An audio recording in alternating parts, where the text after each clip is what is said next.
You're listening to M.T.V.B. Podcast. Movies, TV, video and board games. This show may contain swearing.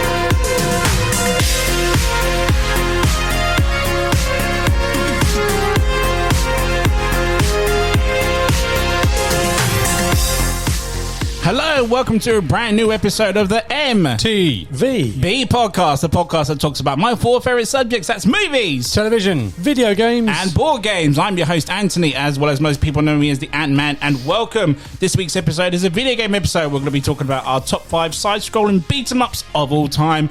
I'm joined around the table by the guys that love to talk about side-scrolling beat-em-up games. First off, we have... H, otherwise known as the man with two lists. And we have a newcomer with us today, Mario, a.k.a. Super Mario.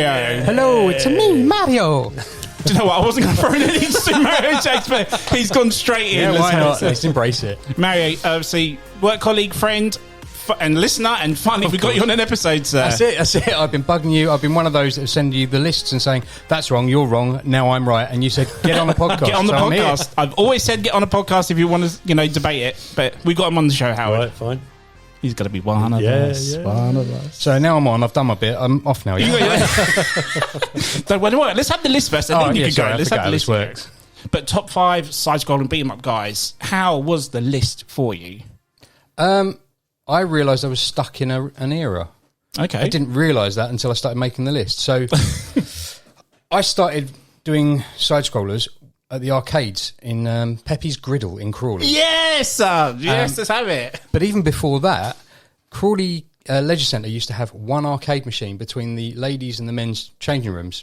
Oh, yes, and I used to look longingly at that while my mum was getting changed, and she would walk out and we'd go, can we have a go? And she'd go, no. And that's where it started, because I was just like, I'm going to rebel now, so I need to play a side-scrolling beta. And as soon as Pepe's Griddle and I was able to walk around the corner and reach the machines without a chair, that was it for me. Yeah, that's true. Yeah. What about you, Howard? I'm inclined to agree with Mario, really. Stuck in a bit of a time rut with my actual list. But this was quite easy to put together. Okay. Yeah, because with side-scroll and beat-em-ups, you've got your classics, the ones that you always go to. And what I've done for you today, Ant, is I've created my standard list, and my other list is for ones that I've never played before, like the look of, have played and have reviewed specifically for this podcast.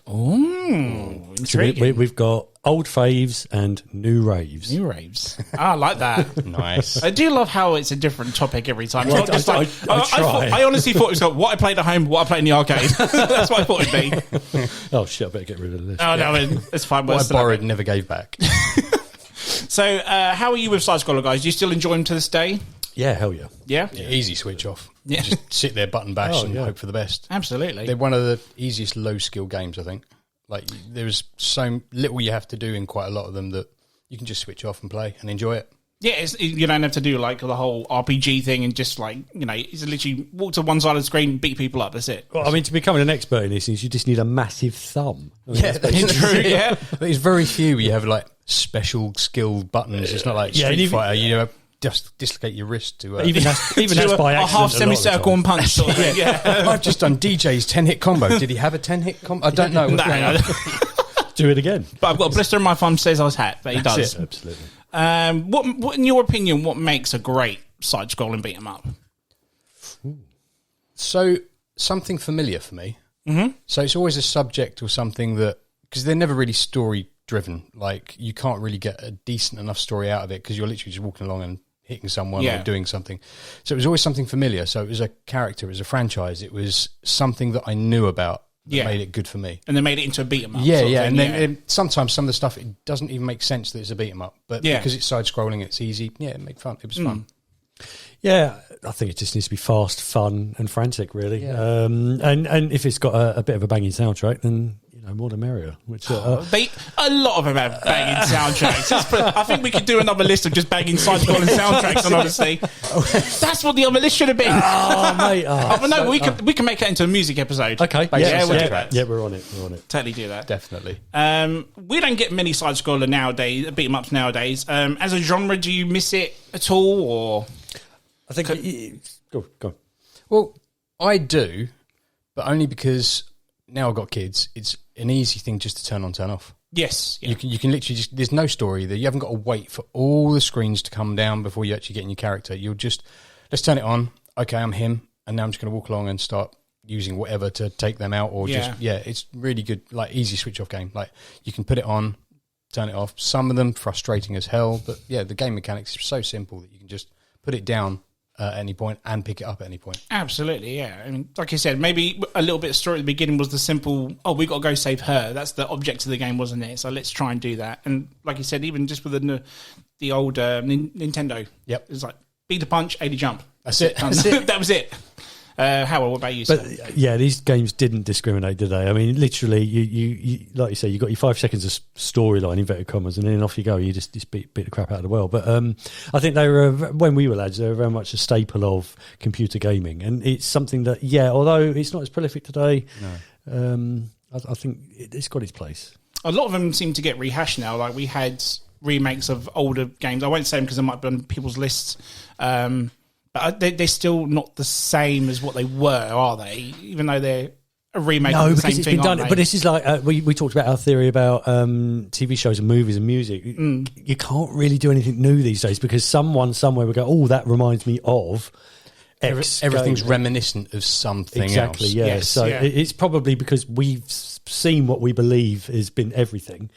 Anything new can be. It's probably why we don't get so many now, like you, maybe, as you just said. I think as well as the advancement of graphics and stuff like that, and game mechanics. Like, I don't think anyone really wants to develop you move up and down the screen, you walk towards it, you swing your fist, or you kick and jump. Like nobody nowadays, everyone wants something a little bit more. But how weird was it back then? That was everything for us. It was amazing. It's great. Like I still go back to emulation and stuff like that, and playing old Super Nintendo games, old Nintendo games. Arcade games, love it. Yeah, absolutely, mate. But that's why emulators exist, literally for that. For people like us. Yes. Just can't get let the go. console anymore, and you need something. It's just as soon as the shakes kick in, get your fix. So you mentioned about them being on arcades as well as home consoles, Mario. In your opinions, guys, did you have a better experience playing them on the arcade or at home? So I had a mix.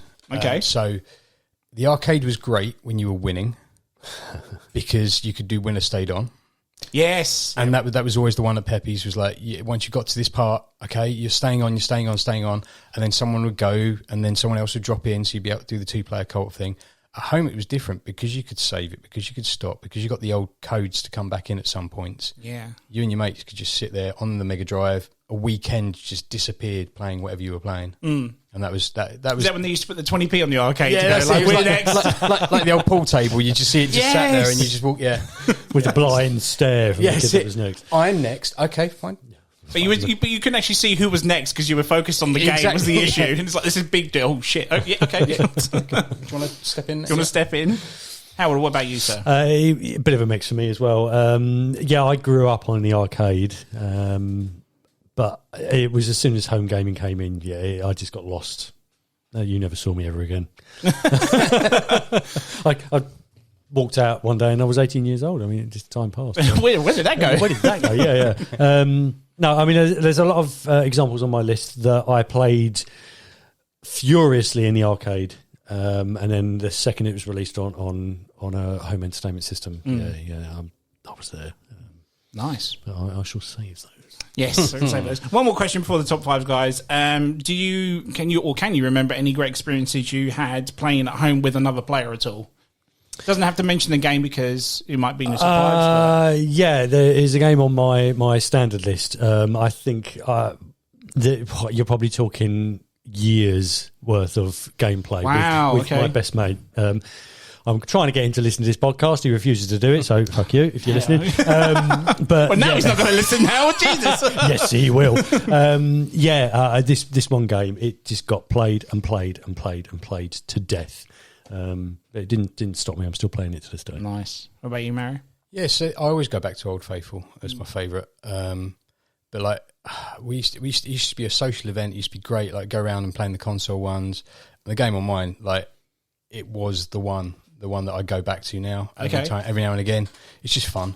Like, every now and again, you kind of like, I remember playing this, and then you go set it all up, and you're like, now I know why I stopped playing this, and you go back to something else, and then you go back to it again, and it's backwards and forwards. Like, yeah, but I like the experience now of going back and knowing there is better out there, but this is what it was. This is what I was brought up on. This is the game. I mean, because you're at home playing it when you were a kid, you were kind of on your own. For me, my favourite part of our experiences with other players was when they slept over the night, and we were literally on that bastard all night, just trying to like do the cheat codes or something or whatever. There was always one of my friends that was better than me, which is the case in most things I did. But this particular one, I would always get the game first. He would always play it second and somehow be better than me. And where I'd be like, I can't get past this point, he'd come around and be like, yeah, I've done it. Oh, okay. What? Was it that easy? Like, what did I miss? Oh, I don't know. I just punched him. Oh, okay, cool. Just button mashed. Brilliant. Yeah, that's it. Yeah. So yeah, that was always for me. The That frustration, one but boss. But it was the social thing, because it was like, Mum, can they come over this weekend and we can? Yeah, you're not playing on that thing all weekend. Oh, we won't. Well, but Howard, anything like that? No. Yeah, I mean, it was most weekends, to be fair. I mean, because the majority of my friends lived within this little sort of circumference where we were, and it was every weekend. Sleepovers were quite rare for me, but we would just have those tournaments and try to best each other. The tournaments. Yeah. Now you're going into. We need to do these top fives. Anything else, guys? I'm kind of out of questions. You want to throw anything in? If not, we'll do the top fives. Go for it. Let's do this. It's time for a top five. Right, Mary, because you're new to the season, you must know that we now roll the dice for the season. I do. Would you like to go first, Oh, seeing thank as you we have very a much, guest? sir. The 20-sided dice. Oh, he's got the Hellfire card. That's a 20. Yeah. You got to beat that. Or draw with it, at least. Nope. Here we go. Hellfire Club for me. Here we go. Yeah! Roll again, sir. Go. We're both on a 20. I can't take the tension. Ooh, 12. 12. Here we go. My mental age. Ooh, 2. Right, so Mario goes first, and then we'll go clockwise around that. And obviously, guys, if we don't mention your side scroll and beat 'em up, or from the arcade or home console, fuck you should have been on this episode. Number 5. Number 5. Mario, over to you, sir. What is your number 5, sir? So my number 5 isn't a very long game and was played on the first ever console that I played on. Okay. And that is the Sega Mega Drive. And it was the one that came with the console, and it was Altered Beast. Altered Beast. Oh, rise from your grave. That's the one. It had the weirdest first boss, which was the thing that threw multiple heads at you. Yes. And when I said there was a theme to my beat-em-ups, it seems to be the story. And the story was Zeus's daughter had been kidnapped, and you had to save her. And I never saved her. No, I never did. I got to level 2 every time, died, went back to the start of the beginning. But I love that game so much because of all the lizard thing you turned into, the dragon thing, sorry. We had like lightning and stuff come out at you. Yeah, and then that was the second level, wasn't it? That's it. And then the tiger, which had the wiggly fireballs, and then the golden wolf, which shot the normal fireballs straight out. Right. And then when we went back to emulation, I managed to get a Japanese copy.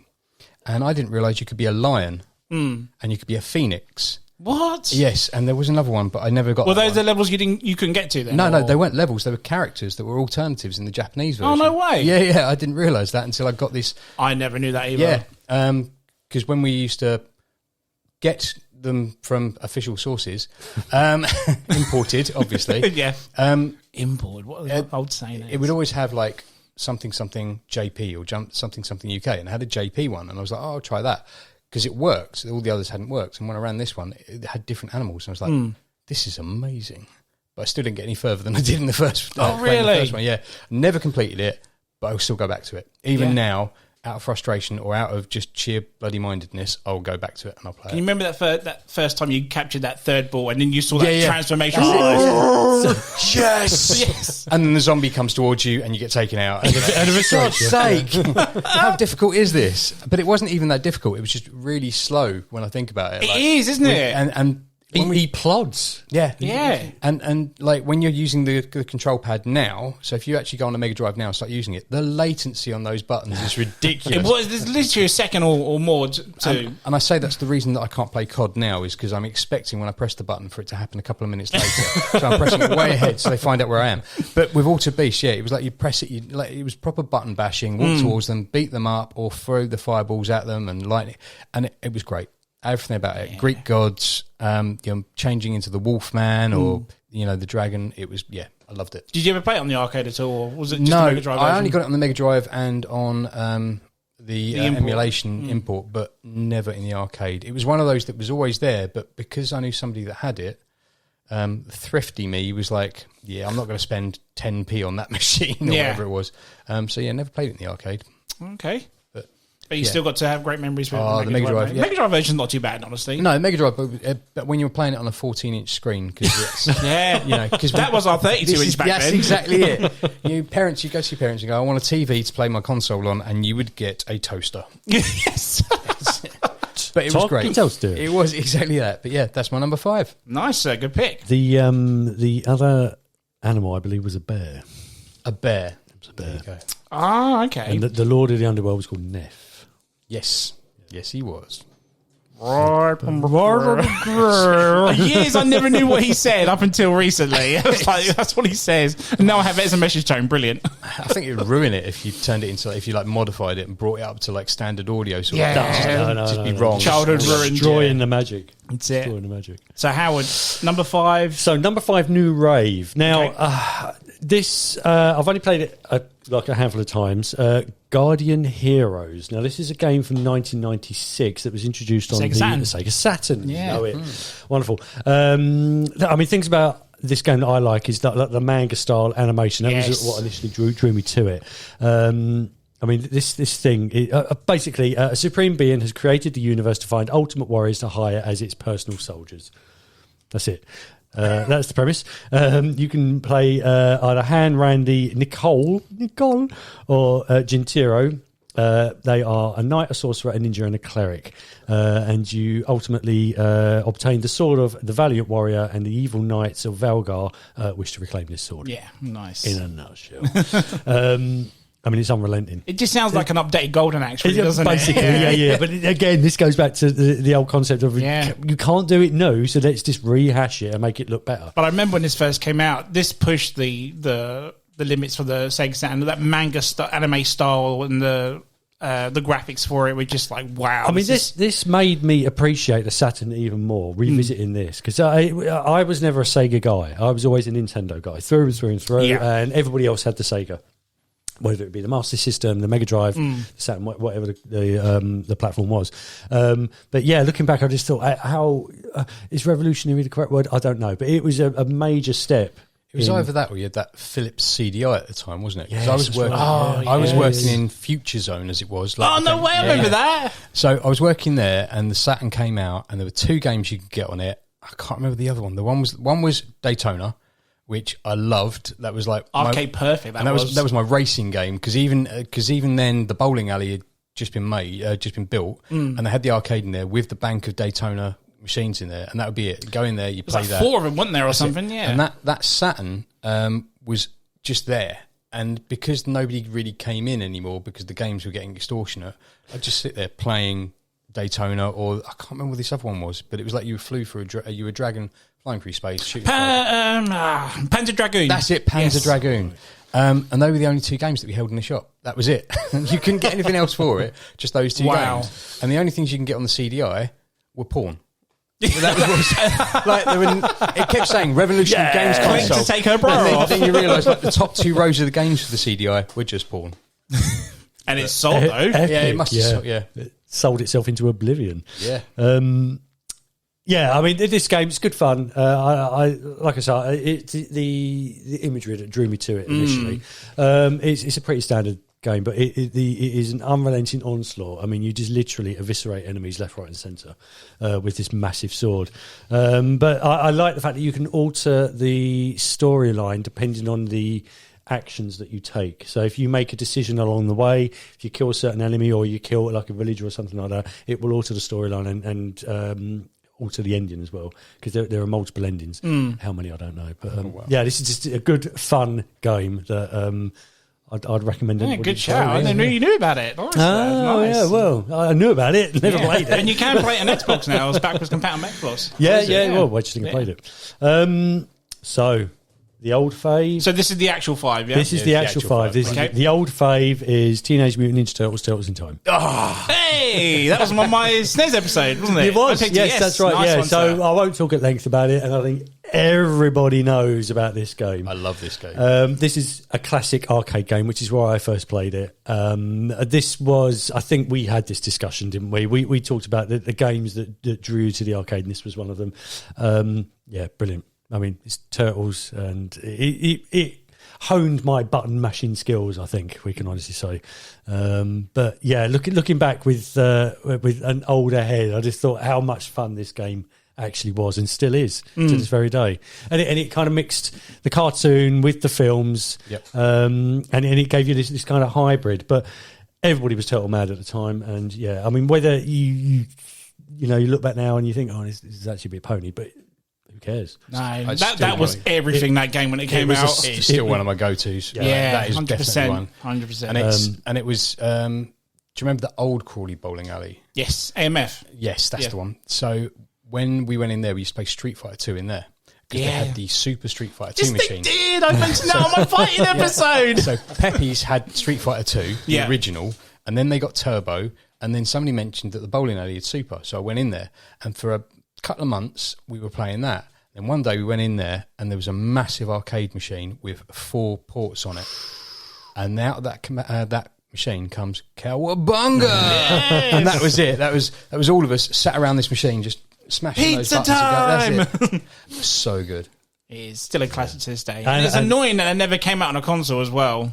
It did. Konami. It's out now, anyway. Now it is, yes. Now it's yeah, because I think the only drawback was because of the 4-player option. Yeah. It wasn't supported. Turtles in Time was like the sort of like the. I mean, what was left for it, but it wasn't exactly that game, was it? No, it was the unofficial sequel. That's what it was. Unofficial, yes. To the original arcade game. I mean, I think when it eventually made its way onto home consoles, it was Turtles in Time. It was Teenage Mutant Ninja Turtles 4. Turtles in Time. That's right. Yes, and they've because they pushed it on a bit earlier. Yeah, they've done did a rehash of that. Not a couple of years back for the Xbox 360. Yeah, called Reshelled or something, wasn't it? And it was basically the skins of I think it was the Michael Bay Turtles on there. Yeah, okay. Didn't they get sued or something? They pulled it off. Yeah. I had it. I downloaded it. Yeah, it was same. on the 360, and then the next time I went into it, it was those cartoon Turtles. I wasn't disappointed, but I was like, why did that happen? Yeah. That guy, man, just creating Bayhem wherever he goes. Bayhem. I like what you did there, good shout. So, yeah, Turtles. Nice. Okay. That's my honourable mention gone. Sorry. Oh, that's one off the list anyway. I thought, I'm surprised. I thought they'd be in the top 5 for you, sir. It was going to be, and then I was like, and you're like, Howard's on the show. Yes. Who else likes Turtles as much as me? That guy. Me, this guy. Yeah, it was one of my favourites, all-time favourites, like playing that game, as well as the colours, the artwork. It was 8-bit, but it was more than that. The cabinet was so massive. Yes. Oh, it was, because of the 4-player option. But it played like a computer game, like a comic book and a cartoon and a comic book all rolled into one. It was just they moonwalked, like their feet never actually touched the ground. No, they're walking, but as you're moving up the screen, their feet aren't doing. And it was that kind of quirkiness, and the fact that the first villain is like a giant robot head from Kang sort of thing. Oh, it's Krang, isn't he? Yeah, because wasn't the conceit that he'd stolen the Eiffel Tower and you had to reclaim it? Yeah. Statue of Liberty, wasn't it? Statue of Liberty. Statue of Liberty, yeah. There's always something going missing somewhere. Yeah. And in the Mega Drive, eventually had it. It was the Hyperstone Heist, wasn't it? Yeah, that's right. So it's the same game, just a different title. Nice, good pick. It might pop up on mine. Who knows? Who knows? My number 5, very quickly, is going to be a game which was probably the reason why I bought a Sega Saturn, because I don't think I bought anything else for it. And it is Dungeons & Dragons Shadows over Mysteria. Does anyone know this at all? I'm aware of I've this one, seen yeah. it. Yeah. I've never played it. So I never knew this until very later on, before Pepe's went, that it was actually in Pepe's. No way. So do you remember the Neo Geo cabinet? Yep. It had like a multitude of games on there. Now, I used to go in Pepe's to play Windjammers. Do you remember Windjammers? I remember Windjammers. Windjammers was my jam. That was the reason why I went to Pepe's. That game fucking rules. Anyway, but then, like I said, all the games were transitioning over to the bowling alley one night, and I thought, I'll try something else. I'll play Windjammers or whatever, and this game was on it. And it's essentially an anime version of Golden Axe. Simple premise where, again, you have to go to the Tower of Doom. Tower of Doom. And then you have to defeat a massive dragon.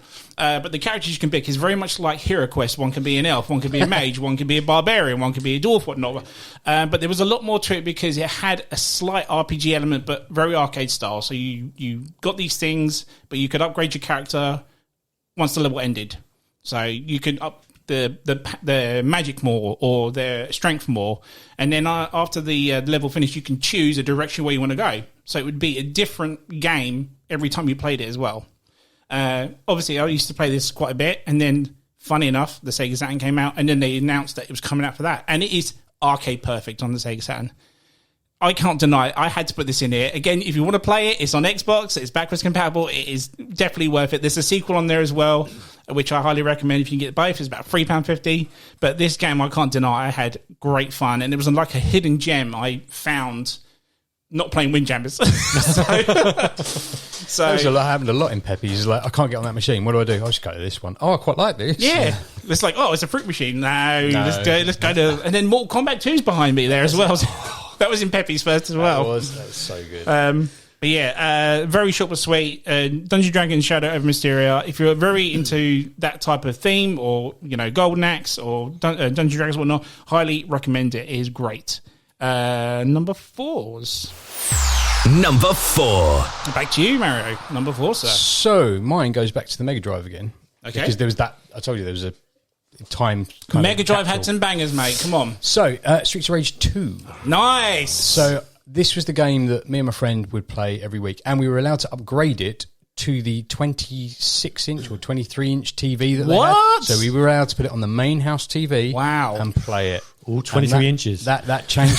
That's what she said. And that's when we knew we'd made it as gamers, because now we're allowed to use the big screen. Yeah. But yeah, we were playing that every weekend, playing the characters, and yet again, the girlfriend gets taken. No, the brother gets taken. So the brother is kidnapped, and you have to go and save him from the big boss of the gang from the first game. And it's the younger brother that goes in search of him. And the story doesn't really matter, because as you go through it... It didn't know, did it? It was Streets of Rage. It was literally, you walked up, you were punching people, you were swinging your skateboard around, it was such a good game. And every level just kind of upped the villains slightly, or the quantity of villains. And some of them had knives that they throw, like shurikens they'd throw at you, and others, the machine guns. Running with the knife. Yeah. But it was... They'd just walk into it. Yeah, it was it. But then they do that little run. So they do the little shuffle and then run. And then run, yes. Yes. Oh, I know what's happening next. He's in an orange suit. And that was the game. I loved every second of that game. And I spent every kind of weekday that we could playing it. I think it took us a summer to get through that game. Did you finish it? Yes. Yeah. I did. It was when I finished, eventually. But it took forever to get there. But it's only 8 levels long. Is 2 or 1 the one where you have to beat each other up at the end? So, that is...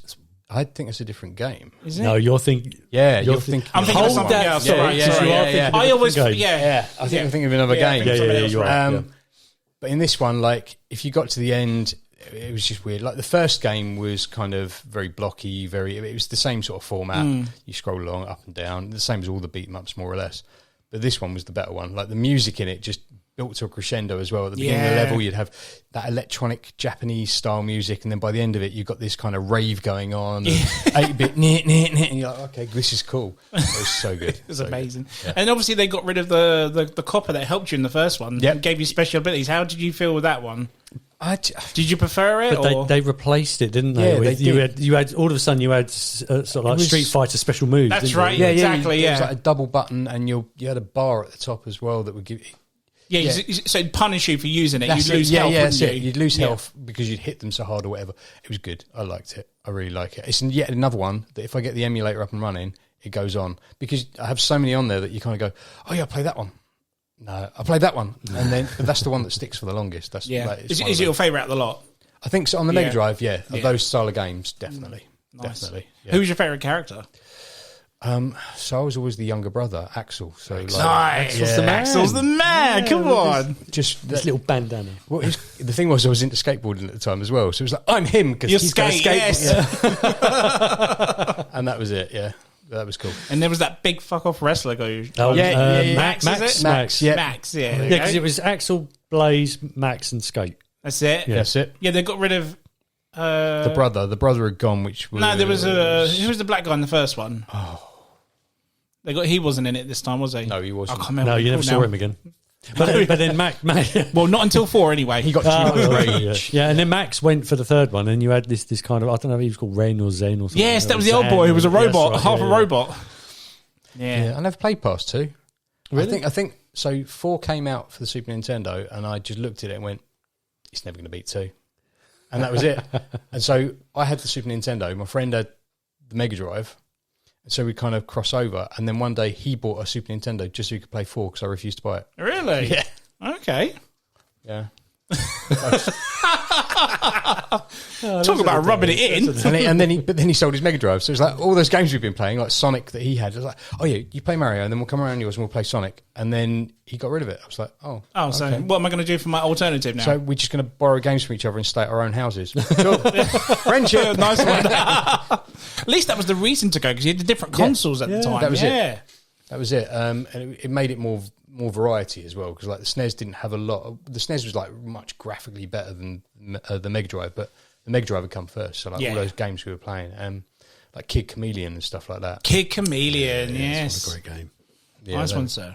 Anything else on that? No, that's my number 4. Nice. Over to you, Howard. Number 4. My number 4 new rave is Castle Crashers. Are you familiar with Castle Crashers? Nope. Made in 2008 by a company called Behemoth. Now, I played this on the Xbox. Fictional medieval universe in which a dark wizard steals a magical crystal and captures a princess. You know, so standard sort of stuff. Okay. 4 knights are charged by the king to rescue the 4 princesses and recover the crystal and bring the wizard to justice. I was drawn to this again because of the graphics and the artwork. It's I won't use the word sublime because that would make me sound like a bit of a ponce. But Yeah. No, use it. Use it. Use it, please. it was sublime. Yeah, but that's what initially drew me to it. And but the gameplay is really, really good. And again, it's very fast paced, and it's quite vicious, really. But what's the word I want to use to quantify it? It's a bit Knights Who Say Ni. It's very silly. Knights Who Say Ni. Knights Who Say Ni. Basically, you select a knight and move through an overworld map, but the mechanic of it is side-scrolling.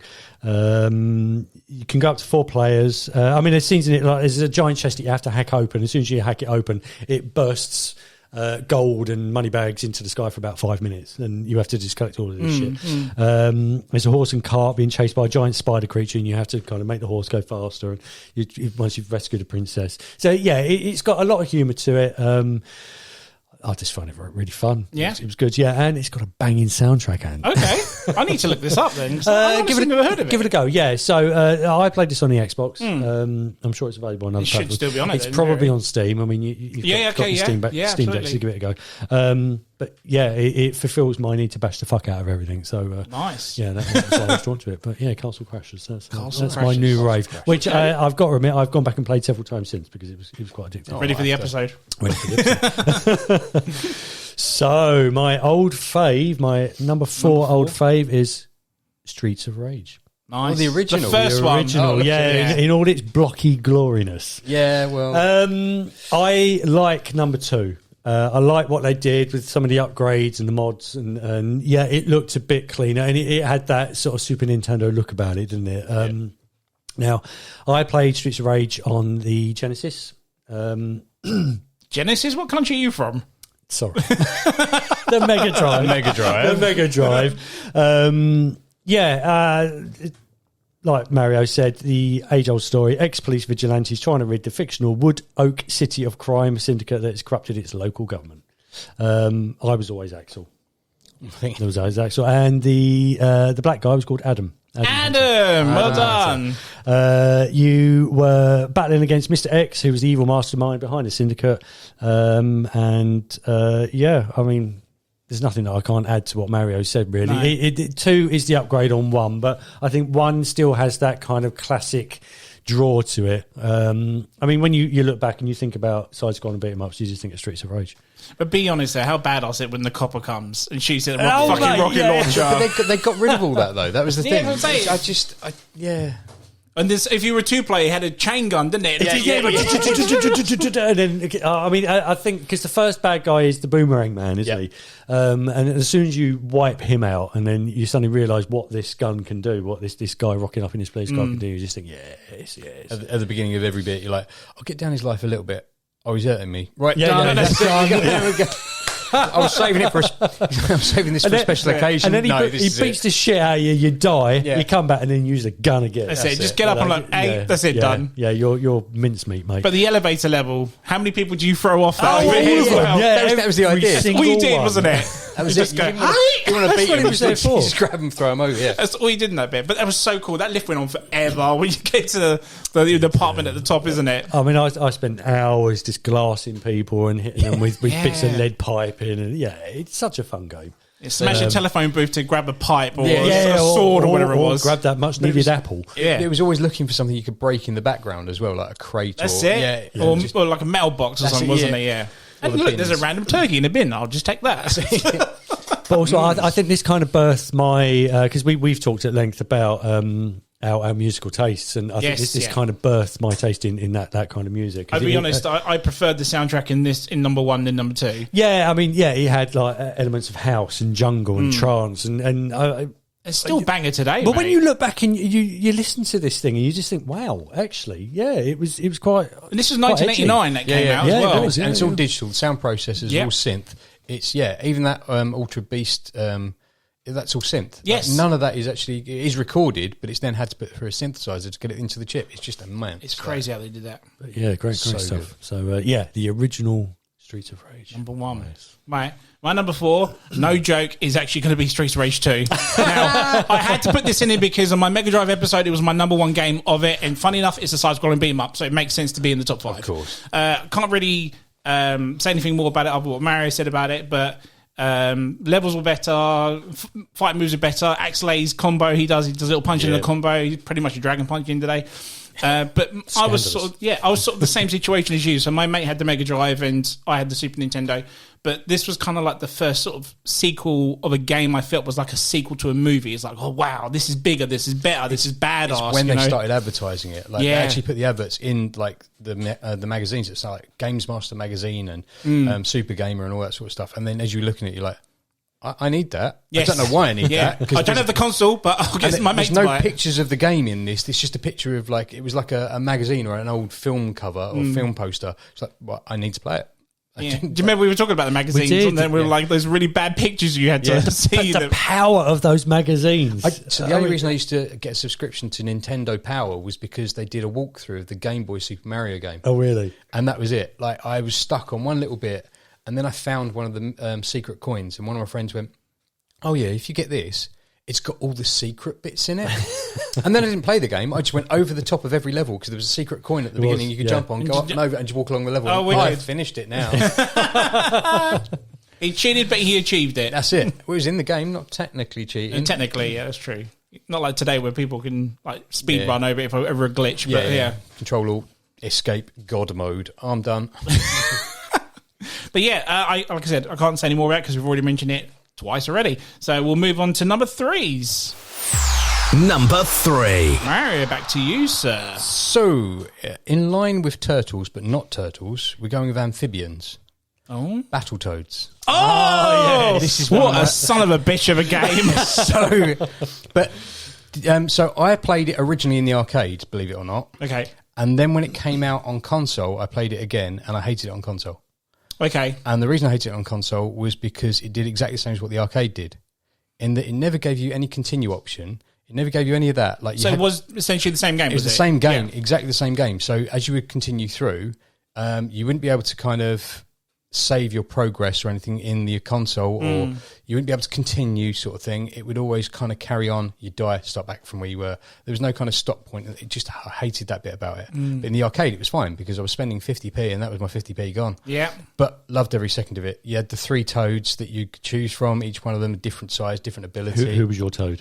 I was the big one. I can't remember what his name was. Pimple. Now. Pimple, that was it. Yeah, he was my guy. Yeah, Pimple, Zit and Rash. What names. Amazing. And the only difference to this game from the others was one of the Battletoads was going on a date and his girlfriend was kidnapped, and now you go and save her. Wow. And that was it. That was it. That's how simple these games were. What a revolutionary concept. I know. And the only difference from any other games where you something's stolen, you have to get it, was he was on the date when she got taken from him. Oh, right. Okay. And that was it. You then go after all the enemies. The difference. Feel sorry for the guy. But the difference between this and some of the others was this one had, like Street Fighter 2, you had like the car smash up thing. Yeah. Yes. You had mini games in between levels just to break it up. So you had like a little level where you're on a kind of jet bike and you go through an assault course. So it's like a back view and you're just avoiding left, right, up and down, avoiding obstacles. Yeah. And that was it. That made the game slightly more interesting than what it should have been. But the toads were like the turtles. Like each one of them had an attitude. Each one of them had like a different ability as well. So you had your special punches, like the super smash punch and stuff like that. It just was that when you punched like 3 times and the big fist would come out of the side, or the giant hammer or something like that. And there was one of them where you could only, I can't remember what level you could do it on, but it was like a ball that would swing from the ceiling, and you could swing that around your head as well. Like that was good. They've revamped it now for the Xbox. Yes, they have. Haven't they? I just don't think it looks as nice. I know it does look better and they were in Killer Instinct as well. I was but I always, the revamp. I mean, not the actual game. I always thought it was going to be a cartoon or something about them because it was like, Battletoads, this is really good. I can't wait for that Saturday morning biker mice from more. No, well, that was the thing, wasn't it? Because when it came out, I thought, this is just the Turtles. This is a Turtles rip-off game, but not then, at all. But no, then you play it, and I was so invested in that. And it was like, in order for you, unlike the other games, you get random flyers just fly in, and then you'd have to grab them, and that would bump your life up again. Yeah, right. So your tongue would snap out, and you get grab a fly out of the air, and that was it. It's so colourful, so much attitude. I mean, completely pointless kind of achievements as you go through it, but it's fun. It's so much fun. And it's so colourful. Again, plays like a cartoon. It does. It really does. That's the game that has the annoying driving level when you can't tell what's coming up next till very last minute, isn't it? Yeah, and then it just kind of almost appears. That's what I am thinking of. Yeah, and that was one of the kind of mini games that were in it. So yeah, it had a lot more than just a side scroller, but the side scroller aspect kind of gave those toads their attitudes and their personalities, and they kind of went further with the Battletoads thing. I mean, they merged them with another franchise. I'm not going to say because it might be in someone's list, but they carried on with it, didn't they? Yeah, they did. Yeah, they kept proper going. Pushed it, and then they vanished. There were no other games. I think they got to a second one. There maybe was a second game, I think. Yeah, and then after that, they just vanished, and then they just reappeared on the Xbox recently on the old Ultimate, and I was like, Game Pass, I'm on that. It's fine. And I played it with my daughter as well, my oldest, and she loves it. She wants to play it. But when Mummy comes in, it's a different matter because Mummy doesn't let us play violent games. Oh, okay. So, yeah. I love how Dad's like, just go for it. Yeah. Dad, what are you playing, Call of Duty? Was that a headshot? Yes. Yeah. What was that? Nothing, Mummy, nothing. Nice. Yeah, that was my number 3. Battletoads. Yeah. Gone for but not forgotten, mate. No. You're bringing them back, aren't you? I still play it today on the Xbox, the modern version. Like I said, with my eldest, because yet again, it is violent, but it's comic violence. It's not. It's like The Simpsons. It's like watching an episode of The Simpsons. Yes, it's violent, but it's just that detached from reality that you can go, see, it's not acceptable. real. Yeah. He gets up again. It's absolutely fine. Don't do that to your sister. Don't try this at home. Exactly. Nice, sir. Howard, over to you, sir, number 3. My number 3 new rave. Now, this is a game I came to very, very late. It's Scott Pilgrim versus the World. Oh, I've seen nice. Which came out in 2010 by Ubisoft. Loosely based on the story of Scott Pilgrim. So he's trying to win the heart of Ramona, and he has to battle the 7 evil exes. Standard stuff.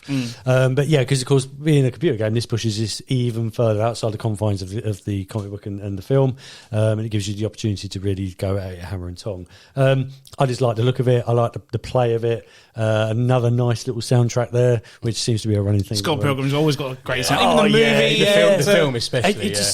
Because the film in particular it plays like a computer game. It sounds like a computer game. Why shouldn't the hell be it be a computer game? And it just lends itself perfectly. And all of the music just sounds like a late 80s, early 90s. We are sex, Baba! I mean, I love Scott Pilgrim. So how I did not play this game when it came out, I have absolutely no idea. Are you watching the series? No, I've just downloaded it. So okay. I had no idea what was going to be involved with this. But everyone from the film apparently is a revamp of the film. Yeah, I had no idea. I thought it was a continuation. They've got all the cast back to do the voices and everything. The entire cast from the movie's back. Chris Evans as well. Michael Cera and Brandon Routh. They're all back. Amazing. So yeah, literally 2 days ago, after playing this, I downloaded that, and I'll be watching it at the weekend. Nice. But that movie has one of my favourite quotes ever. It's like, your BF is going to get F'd in the B. It's so good. I love that movie. So not a lot I can say about it really. Great gameplay, nice music, great graphics, very playable. And I'm calling these new. Goes with the style of the book as well, doesn't it? It does, yeah. Especially the animation. I'm going to go back and play this again because this is why this is my new raves list, because as well as my classics, these are becoming quite favourites of mine. So, nice. So what's the actual pick then? The actual pick is Altered Beast.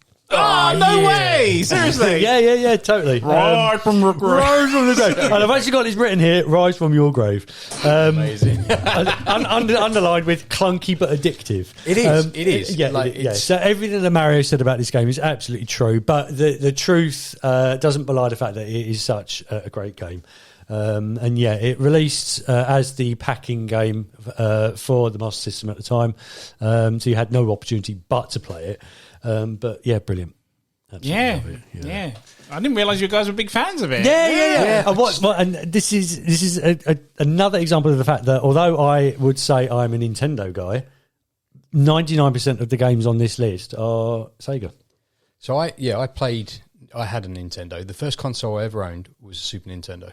Okay. And that was because we were one of those families that, TV is going to warp your mind and you're going to go you're going to get square eyes and all that sort of jazz. So we were kind of held back from it all.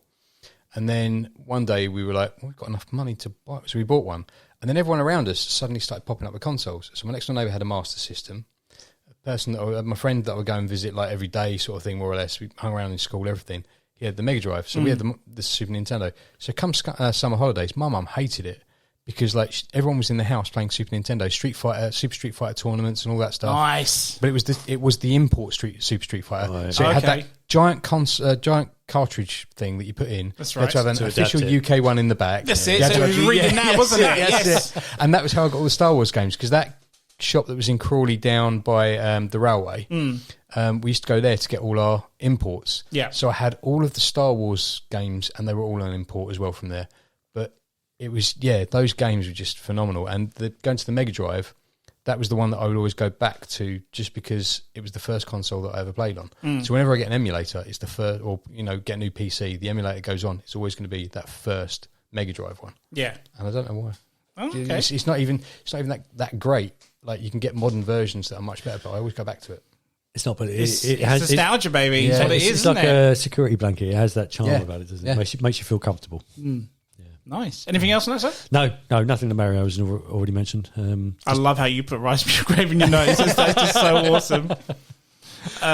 Okay, so my number 3, I've gone with a console release for this one. I've gone for the Batman Returns on the Super Nintendo. Nice. I friggin' love this. This is one of the ones that was gifted to me for Christmas. I didn't know it was a game or anything, or what the style of the game was, because there were other ports from the Mega Drive and Nintendo, but apparently they weren't rated very well.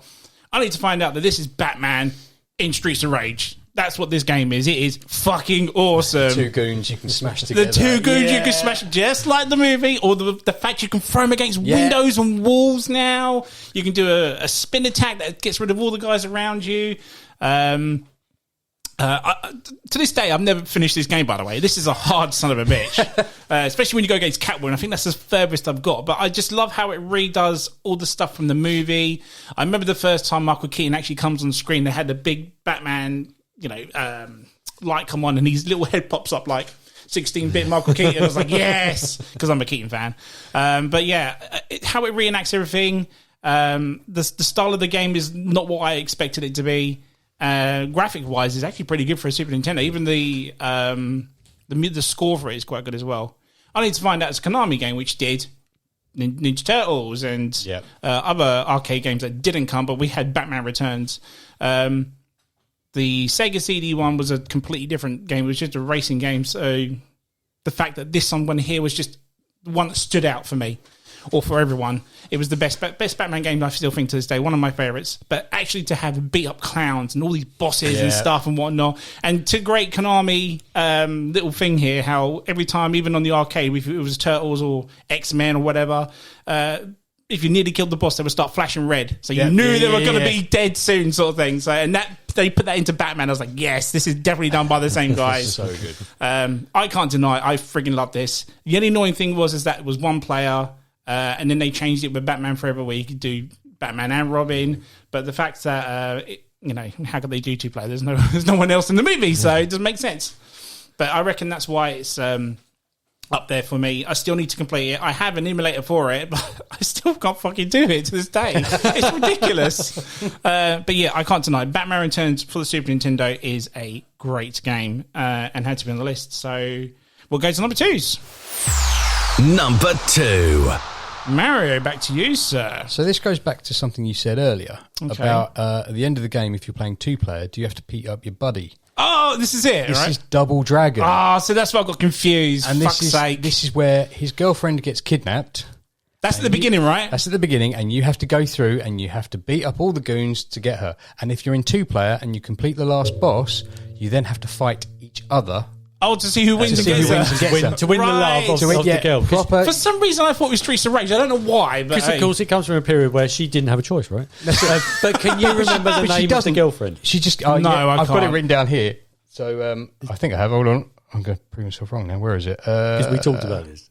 Is it Marion or something? Marion. Marion. Sweet Marion. I remember... But it's the bit at the beginning when they take her away. Oh, he just punches her in the gut. Punch. And then picks her up and then walks off with her over his shoulder. Yeah, that's it. And then you just come on screen and that was your opening, wasn't and then, it? Then you had that silly little bit of music. It was like really bad music. And then like the two guys would come on really kind of badly animated. Yeah, that's exactly it. Yeah. Tyrannosaurus Rex arms. And then you just like punch out, kick. That's it. Yeah.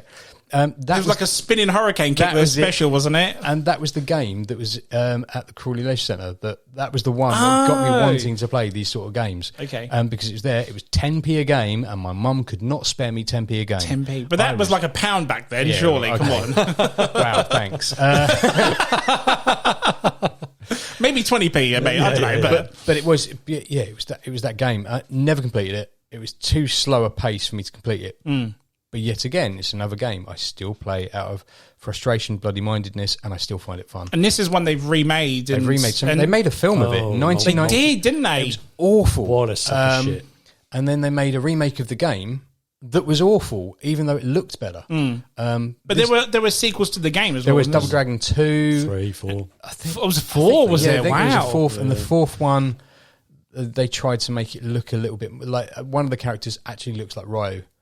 It's very Street Fighter. And then one of them looks like Ken, and you're like, there was always a blonde and a dark-headed one, but they were kind of in jeans and Miami Vice style outfits.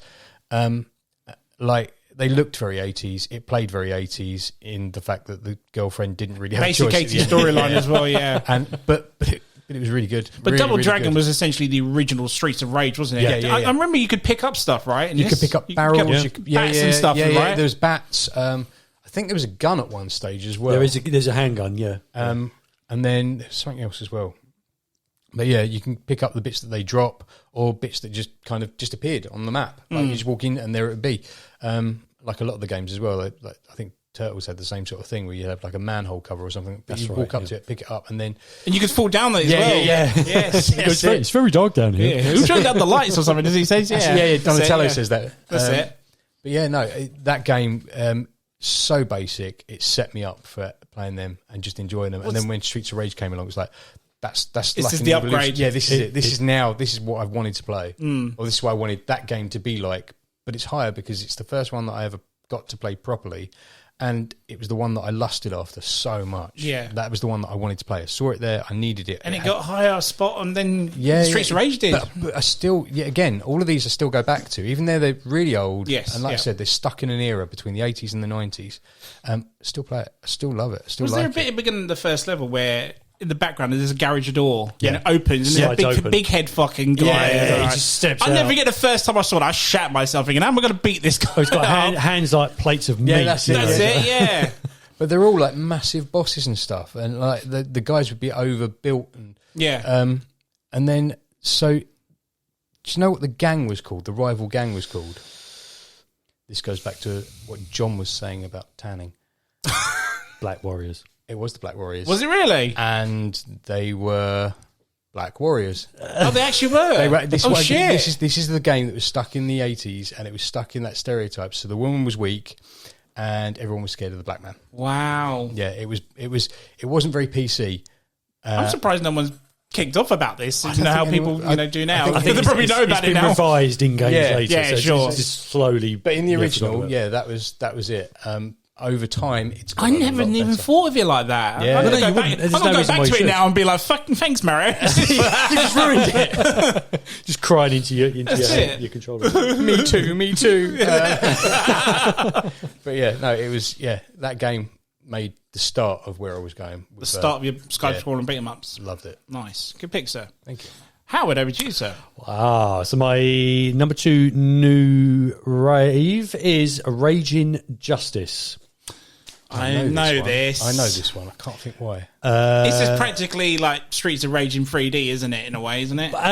Essentially, yeah. Created in 2018 by a company called Team 17. Now, I've played this on Steam.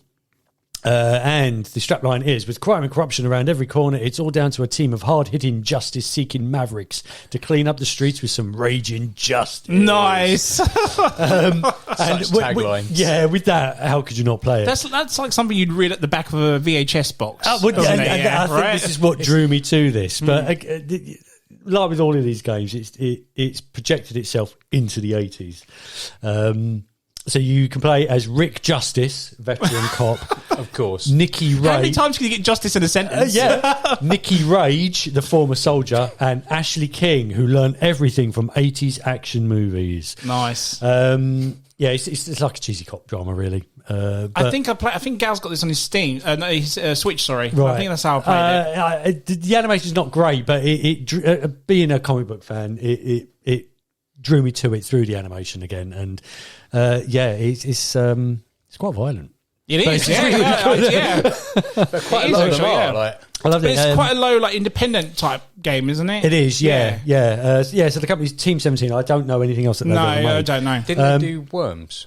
Did they do Worms? Possibly. You could be right. I don't know. I think I might be wrong. Quick, cut that out. It's like Dirty Harry on crack. I mean, you arrest thugs and then issue wrestling smackdowns. It's pretty brutal. Addictive, fun. And what I liked is that the end of level boss, the very end of level, is a guy with another guy growing out of his back. So it takes all of the tropes of like an 80s movie and throws it all in there with a banging soundtrack. Yeah. It's like you can't not have a side scroll now without the soundtrack. You can't. No. And that's what are making these new games for me really, really addictive. Because they start low and then they get faster and heavier as and as the game progresses, doesn't it? And then they get to a semi-climax and you're like, oh, this is the boss. And it's not. It's just a slightly bigger version of the guy that you fought before. I remember Streets of Rage was the only one that had the boss thing. Does that make sense? Yeah, it did. When I think when you knew the boss was it here. kind of went silent and then it kicked in. That's right. And the background would slightly change. Like it would either fade out and then you get like a really weird purpley blue sunset, and then you'd get the boss come in, or you'd just kind of, it would flash and there he'd be, and the music will have stopped and this new theme will have kicked it. Yeah. So, yeah. Then you just die. Most of the time. Yeah. No continues. Come on. No. Just start now. We can do this. Why weren't you in? You didn't press it. Press start. I'll fly kick him first, then you go round. That's exactly it. Yeah, give it a crack. It's cheesy as hell, but it's really good fun. Nice. So what's the actual pick, sir? So my old fave is Golden Axe. Nice. I was hoping it was going to be someone's list because I was like, shit, I didn't put it in mine. So yeah, from 1989, Sega Master System. Unless you can correct me, it was on their first. It was on their first. Yeah. And then Mega Drive, and then the Mega Drive. Golden Axe 2 came out. That's right. But Golden Axe 2 took forever to come out on the Mega Drive. Drive. Yeah, because everybody wanted it, and then they just really kicked their heels about bringing it out. And I think 3 came out towards the end of the Mega Drive phase. But then I think at that point, like, nobody was playing 2. Everyone had got bored of 1 and was playing Sonic or Kid Chameleon, or I can't remember what else was about then. But Wonder Boy and whatnot. I think other things have just come along. I mean, even Echo the Bloody Dolphin had come along. And I could never play that game. Never could. Revenge of Shinobi. That gives you the heebie-jeebies. It's a Golden Axe. 3 warriors hell-bent on revenge against the vile dictator Death Adder, who has taken over the once peaceful land of Uria. Death Adder. And murdered their friend and partner, Alex. So you could play as the axe-wielding dwarf Gilius, whose twin brother was killed by Death Adder. You could play as the barbarian axe battler, whose mother was killed by Death Adder. Or you could play the Amazon Tyrus Flare, whose parents were killed by Death Adder. I think we all know Golden Axe. It's medieval Streets of Rage, really, isn't it? It is, yeah. Brilliant game. But you could go on creatures and you could dragons. ride little dragon things. You had rises in the ground as well, so as you were going through, you had to jump up a little bit. That's right, yeah. But I remember, there's a specific part when the skeletons come in and they actually animated coming out of the ground and stuff. That was so good. I think that's what kind of set it apart from the other similar games around at the time. Is throwing in that little snippet of animation. Because it was Prince of Persia that had come out that had that realistic running. That's right, and then the jump over, wasn't it? Stuff. And then the skeletons coming out of the ground looked like the Harryhausen sort of animation thing. It made me want to watch Jason the Argonauts. Yeah, exactly that. That's it, exactly that. Really good fun. Wasn't Death Adder just a massive knight in the end? He was, and I think he had a massive. He was like a purple knight, wasn't he? With a sword. That's all he was, wasn't he? You couldn't see his face because he looked like the character from Dungeons and Dragons. What was the name of the character? I can't remember the name of the character is now, but you can't see his face because his helmet is just pitch black inside. But what I like is I think you defeat him, and then his axe ends up buried in his chest. Yes, it flies up into the air. Yeah, some sort of back. And then just impales him, and then that's it. Game's was he back in the sequels? No, I don't think. Because he was dead. But it was a similar character. I can't remember what it was. Because they did release. It never came out in the Mega Drive, but there was an arcade Golden Axe 4. It was called Revenge of Death Adder. Oh, okay. So I wasn't sure if he was into. I couldn't remember if he was. I never defeated 2 or 3. I finished 1 and I couldn't beat 2 and 3. I didn't play it, so I wouldn't know. No, I finished 1. I didn't get anywhere in 2. I just kind of started it and was like, I've played this, and that was it. Put it down. It was too similar, and I think 3 I never looked at, and 4 didn't know it existed. I think 3 introduced animal hero sort of characters, and it was totally different to what the first one was. I think people just went off it. I mean, there are some games that you can push the bar with, and I think this wasn't one of those. No, it should have been one and done. It was what it was. Yeah. But do you remember the art cover on those games? Yeah. Oh, beautiful. They look like the fantasy books at the time. They looked like the fantasy books at the time. Absolutely. There's them all stood back, and there's a dragon fire, and then at no point in the game did you come across a dragon that was shooting fireballs at you. It was always like a gold knight or a purple knight, or it was always something in that.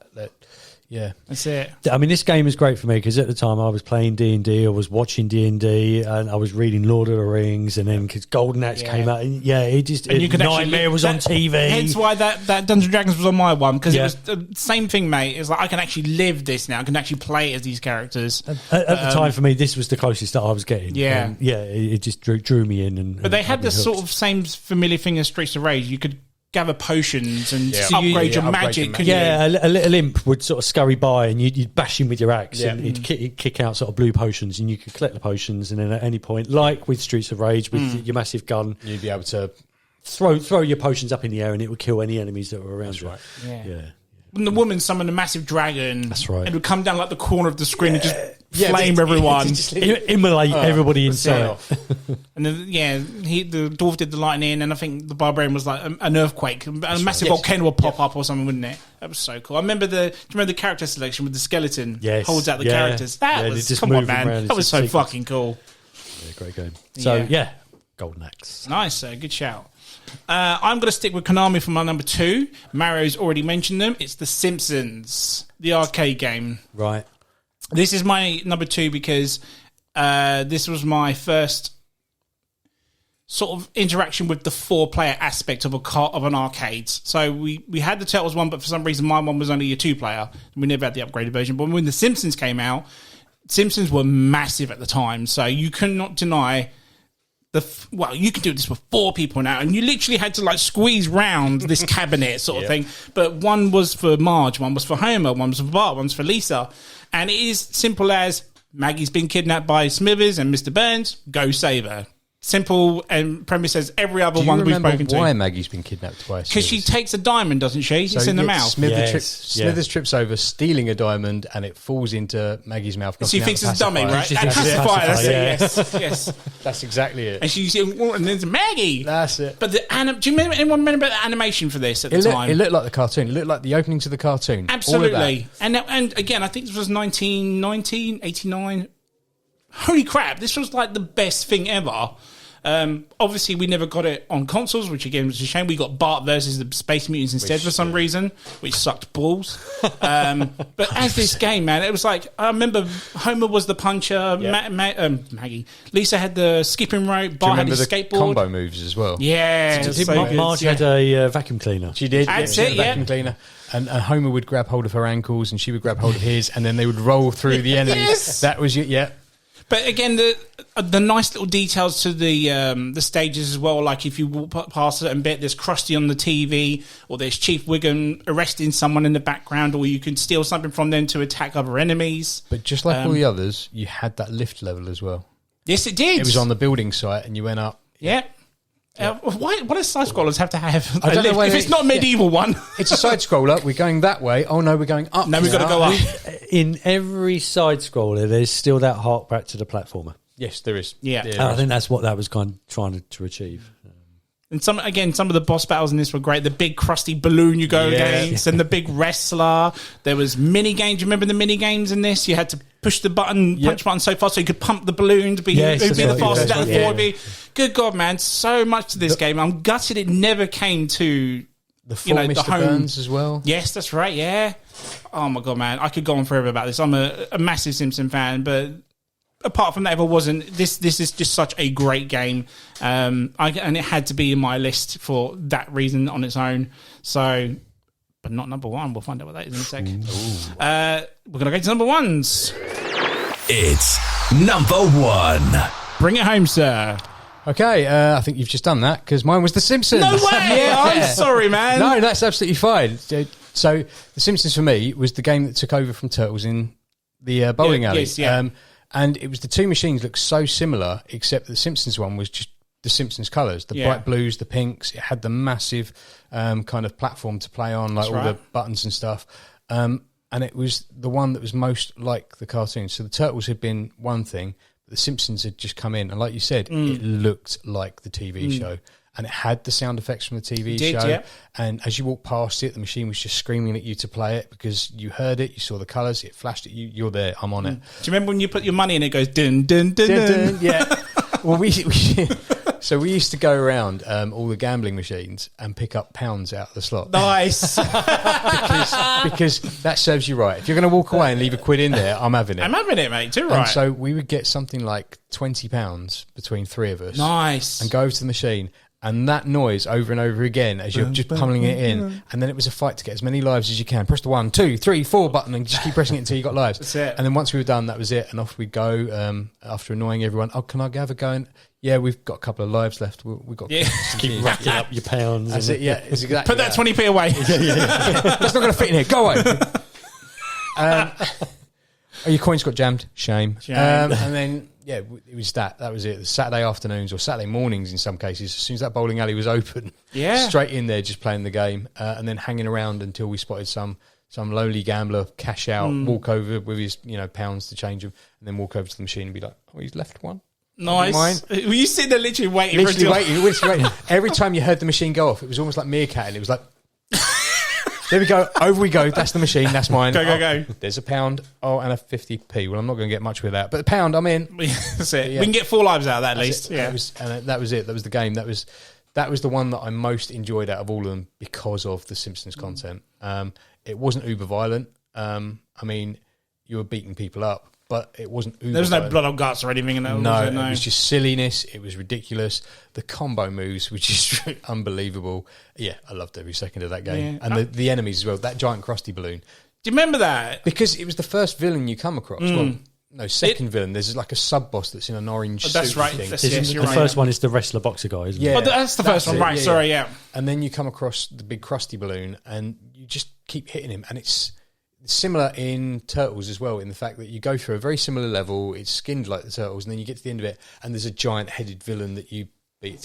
And which is taking up most of the room, but you don't want to get hit by it. But there was always, so I remember one of us could sit in the corner as Bart, and you wouldn't get hit by anything. So you could just stay in the corner and just punch. No way. And then that would be it. There was a couple of the beat-em-up games like that, where you could just stay in the corner, and only when they came towards you from behind you, you get hit, but you could take them out somehow. So that used very to be, clever. So you find these little corners, sitting them. That's how much you played it. You even figured out to beat it, sort of thing. But there was also the timings as well. Okay, so he's flashing now, so that means there's going to be 3 things from the sky, 2 straight ahead, and then we go in and punch. Okay? Holy shit! So 1, 2, 3. Okay, that's it. Now the 2. Okay, now we're in. Let's go. Yeah, all of that stuff. Nice. Great. I remember when you died and your character came back, you'd be like a superhero when you swooped in or something. And the old Bartman where he come in with the mask and stuff. That's it. Yeah. Which he only wore in one episode, but was like a massive thing, and they made a song about it and everything. Became his persona. Yeah. I'm sorry I took it, sir. I didn't realise. It's okay. Motherfucker. It's okay. But good shout, sir. So close to being knocked off completely, but then I was like... I'll be honest, Turtle was going to be my number 2, but I'd gone back and forth with this list, and I'm going, no, actually, Simpsons, how the fuck can I forget that? Yeah, so, yeah. That was it on mine as well, so I did move a little bit around, but that was the one that ended up at the top. Nice. Do you know what Mario's saying about recognising the patterns of a computer game? It goes back to what the Games Master was saying about pattern recognition. Yeah. Oh, yes, yeah. And the fact that hopefully none of us are going to get dementia because we've trained our brains to watch. Yeah, to look out for patterns. But that's it. Yeah, great game, that one. Yeah, good shout, sir. Thank you. Howard. Well, my new rave number 1 is a game called Mother Russia Bleeds. What the hell? Never heard of it. So, off the back of Rage Injustice, all of a sudden this one sprung up in front of me, and I thought, do you know what? It sounds insane, so let's play it. 2016, I played it on Steam, and it's a Devolver digital game. Set in an alternate 1980s Soviet Union ruled by the Russian mafia. You play as either Sergei, Natasha, Ivan, or Boris. And they all work for Mikhail by fighting in the slums of Russia. The government kidnapped these 4 gypsies, and then they wake up 4 months, about 3 or 4 months later, in an underground lab built under a government prison. They are guinea pigs for an addictive drug called Necro. So that's the conceit. Okay. It's basically Streets of Rage and Double Dragon all rolled into one. Oh, nice. The Russian version. Yeah. It's just like Russian Avengers. And then some. In the words of our good friend, it's bloody gory. It's bloody gory. Bloody gory. It's balls to the wall, blood against the wall. It's guts. And how old is this? 2016. Okay. Wow. It's just great fun. I've had good fun playing this one. Okay. I mean, you kill an enemy and then they would just lie there convulsing on the floor. But the next thing that you do is because you're so addicted to this Necro, you need to keep topping up this drug. And everybody's on Necro, and you need to get a big fuck off syringe, inject it into the corpse, pull out their blood, and inject it into yourself. Jesus. So you either sort of heal your power, or you sort of level up into some sort of hulking beast and just go a bit mental and start killing enemies. It's a 4-player, so you can play as a 4-player. But yeah, it's just insane fun. I need to have a look at this. It sounds immense. It's mental. Yeah. Rage Injustice is mental, but yeah, this one is insane. You know what I'm going to say. Simpsons? It's got a banging soundtrack, mate. Oh, okay. Yeah. Sorry, what you mean your next number one? Simpsons? Why it's gonna be Simpsons? Oh, no, I'm coming to that. Yeah, play it. That's all I can say. 100%. Play it to believe it. What's it called again? Mother Russia Bleeds. Damn, that's a title and a half, man. It plays out like an indie comic book. That's all I can say. Perfect. Yeah. So if you think of like an Image comic, That sounds like Jared Butler's next movie or something. Why the hell not? I'd pay to see that. Yeah, they just changed the title slightly. Yeah. Mother Russia Down. Well, my old fave, my number one is Double Dragon.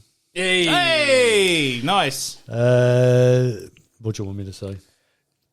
Well, why? That helps. It's great. Twin martial artists Billy and Jimmy Lee. Oh, yes, fighting various adversaries and rivals to reclaim the love Billy of and Jimmy Lee. I was trying to remember the names earlier. Yeah, I do my little bit of research, and I completely forgot about this, but in the arcade they were known as Spike and Hammer for the arcade game. Okay. And then all of a sudden, they were And they got changed. They were westernised, yeah. I think they got changed to Bimmy and Jimmy by Double Dragon 3 or did something, they? wasn't it? Something like that, wasn't it? Was it Bimmy Jimmy? It was Bimmy and Jimmy, but I believe there was like a Final Fight or something that came out. And Final Fight, yeah. It had the similar thing. So one of the enemies was called Bimmy, and it looked like Billy from... Oh, so they changed it to a bit... Oh, I got you.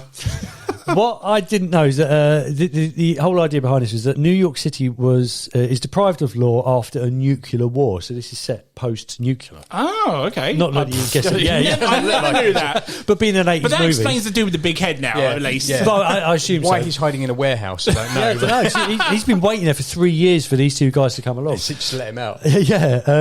The boss is actually called Willie Mackey. And he wants the brother's martial arts knowledge, so he kidnaps Marion. I mean, why doesn't why he doesn't just ask these two guys to teach him? I don't know. So all these years, I thought it was just about helping her kidnap No, woman. no. Now you've gone all out, Howard. There is an actual conceit behind it, yeah. I love the names of some of the villains in it. Williams, Roper, Linda and Aboba.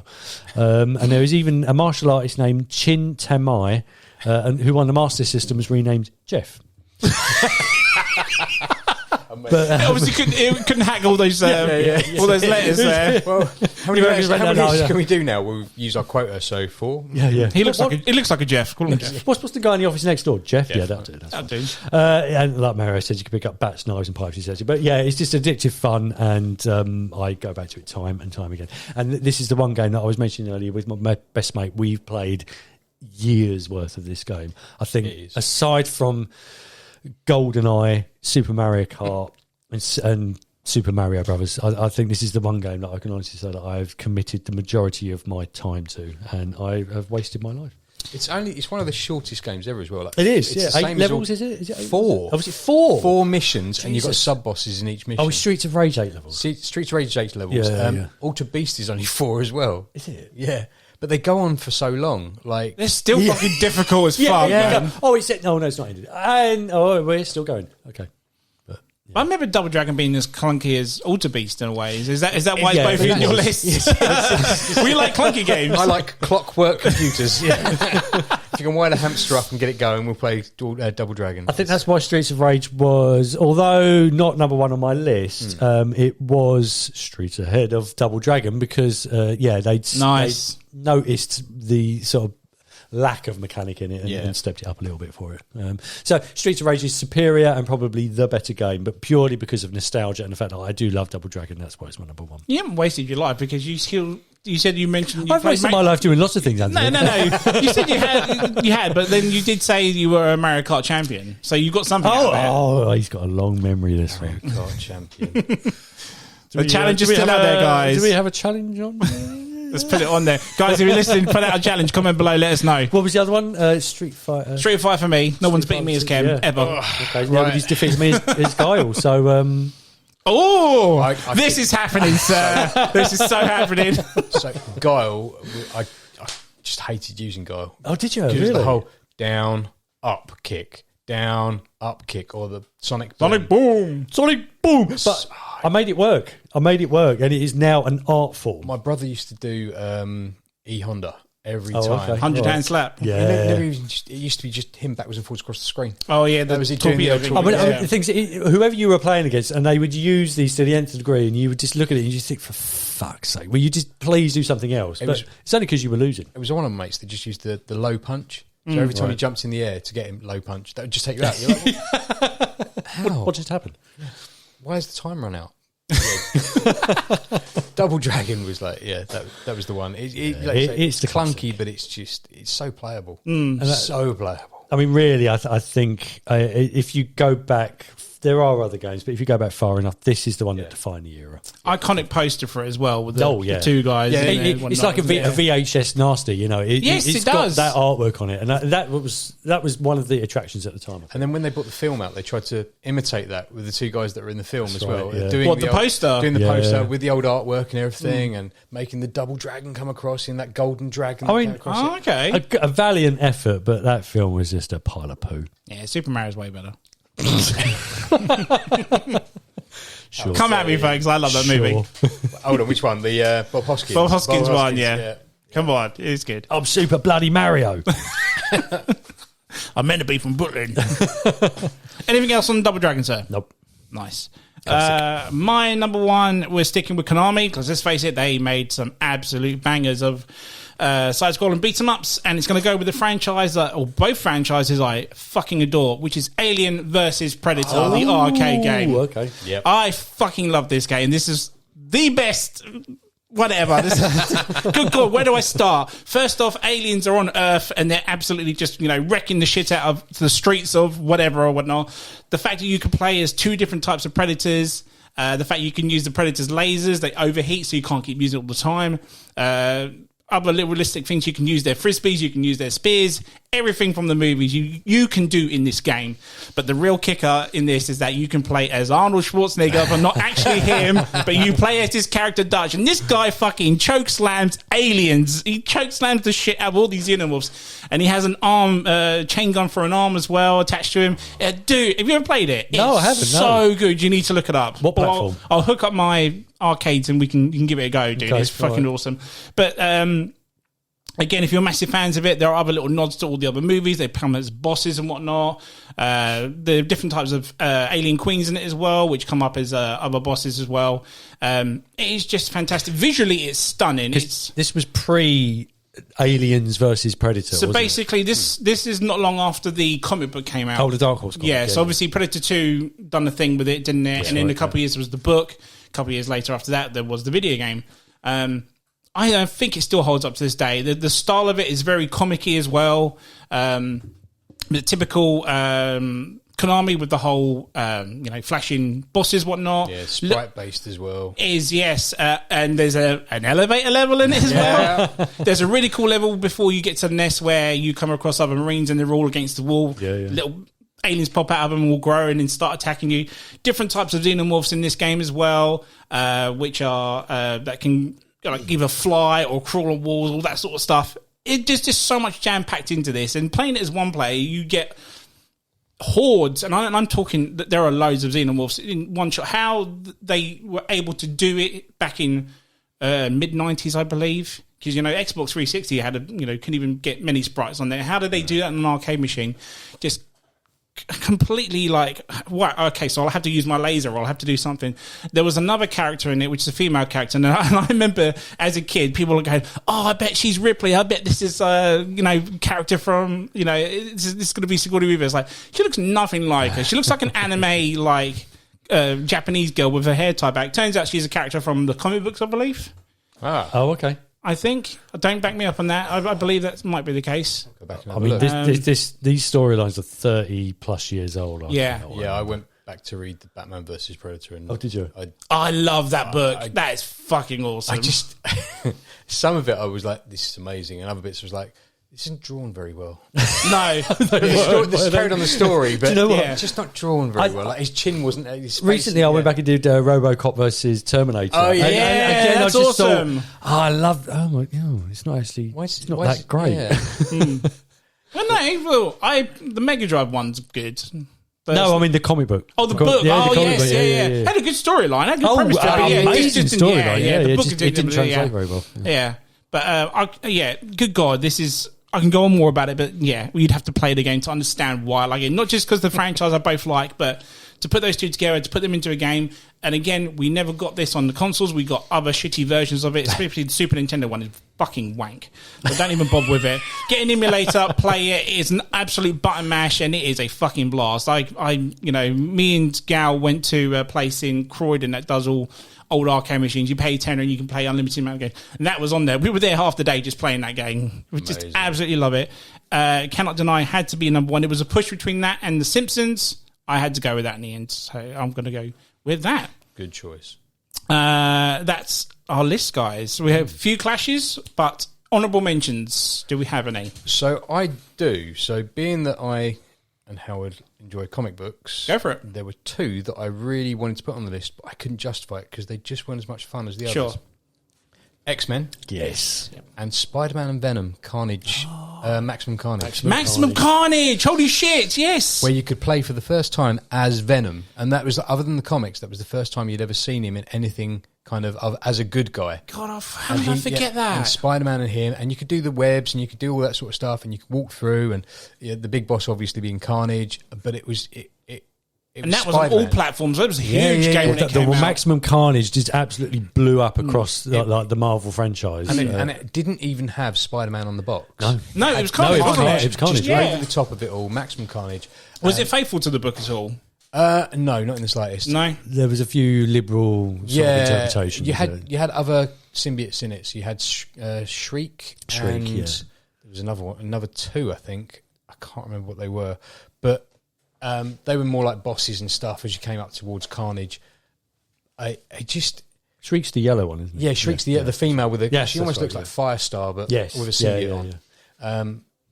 And it was so good. It was like that game, but it didn't make it because I just found it too easy. Okay. It was one of those that you kind of... Because it was Spider-Man, it was Venom, you played it to death, and it was just too easy, so it was just too short. A lot of the Marvel ones were easy. Yeah. But I think deliberately designed that way. For children, I think. Because X-Men was really good as well. You had got to be like Cyclops and Wolverine as well, but Wolverine always looked like he had a bad back as he walked through the game. But they were really cool. I really enjoyed them, but they didn't make the list because they were just too easy. They were too basic. Right. For me, anyway. Yeah, nice. Any others? Final Fight. Of course, yes. Super Nintendo Streets of Rage, isn't it? Yes. That was exactly it. I didn't play it on the Super Nintendo. Okay. I played it on an Atari desktop computer. What? Like the 220 ST or something like that. Okay. And it was my cousin that had it, and that was when I got to play it. And it was all keyboard but no mouse. Oh, shit. So it was literally going... it wasn't even WASD. It was up, down, and then you press space or shift to actually play the game. Yeah.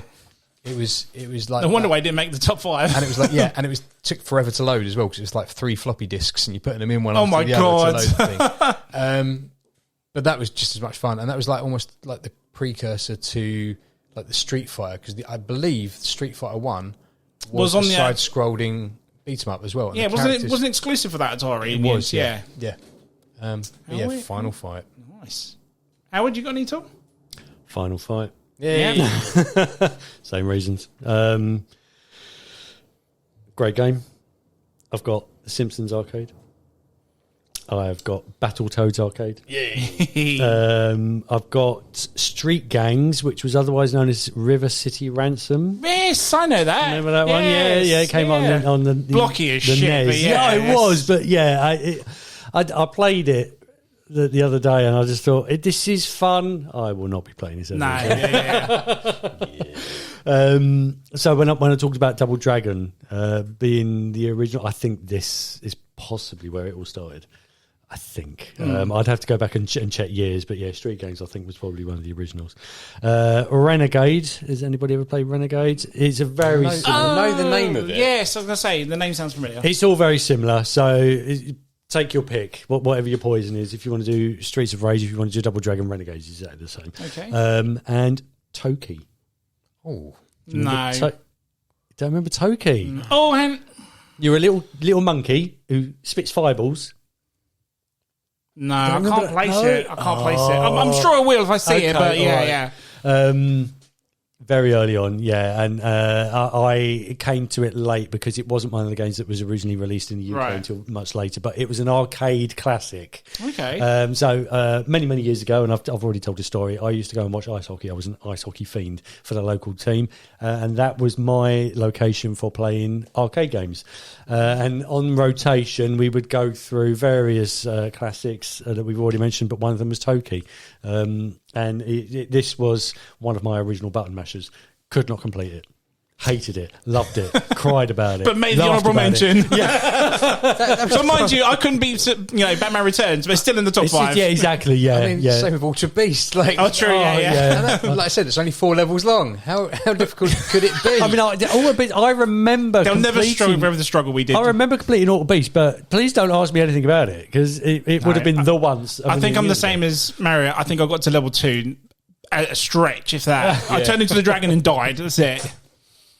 Yeah. So, I mean, my honourable mentions is basically everything that we've talked about. It's, nice. It's nice that when you look at these lists and you see the comparisons and the similarities, you just think, there was a reason that these games are on our list. Exactly, mate. Exactly. On my ones, I've got pretty much the same as what you mentioned. But does anyone remember Bad Dudes versus Dragon Ninja? It was on the NES. It was like literally the front cover was 2 guys in black vests, white trousers, and you would just go around in the streets. You would be on top of 18-wheelers, beating people up and stuff like that. You might remember it if I showed you. Very much like Toki. You may remember it. Okay. Very much of that era. Another one for the Sega Saturn was Die Hard Arcade. I don't know if anyone played it. That was a cool 3D, John McClane beating the shit up of people on the streets. Who doesn't love a bit of that? Exactly, right? Super Nintendo's Mighty Morphin Power Rangers. We go around beating up parties half the game as a normal kid, and then towards when you get to the boss, you turn into the Rangers. That was pretty cool. Guardian Hero, as you mentioned. Punisher. Yes. Capcom's Punisher. Oh, yes, yeah. I remember this coming out on the Xbox. Yes. Yeah. The original Xbox. So it was an arcade one that never came out to the consoles again, so Xbox rehashed it and brought it out for that. And last one, again, I don't know if you know it, Cadillacs and Dinosaurs. Capcom's classic. Yes, I do know that one. I've never played it, though. This was on, there was an arcade machine that you could get, and it had 7 Capcom games on it. Yeah, it should be on that. And it was one of the ones on that. I never played it. Never played it? Always flashed up on the screen showing what it was. Very close to the top 5 this game, but it didn't make it. Funny enough. But I had to make a mention. It's pretty much what it says, play it. It's fucking great. The mental ones are the best. Absolutely. Definitely. I mean, what a title. Cadillac and Dinosaurs. I know, What more do you need? But it's like a name generator, isn't it? Yeah. What can we have versus what can we have? What's really popular with the kids? So we've got Dinosaurs. What's popular with the dads? Cadillacs. Let's put them together. Exactly. I don't think it tops the title of Mother Russia Bleeds, though. In honesty, I think that tops it, mate. I cannot tell you how fun this game is. It had me going for hours. Yeah. Nice, guys. Bleed, Mother Great Russia. top 5s, and thank you for coming on. Really appreciate you doing the episode for us. Pleasure as always. All right, enjoy yourself. Definitely. You're going to come back for season 8? Of course. Yes. We'll finish it there, guys, then. Guys, if you like what you listen to, follow us on Facebook at the M.T.V.B Podcast, or on Instagram at M.T.V.B Podcast, or on TikTok, M.T.V Podcast 197. I'd be Ant-Man, joined by Super Mario. H the man with 2 lists. Guys, thank you again for being on the episode, and thank you for listening, guys. Good night.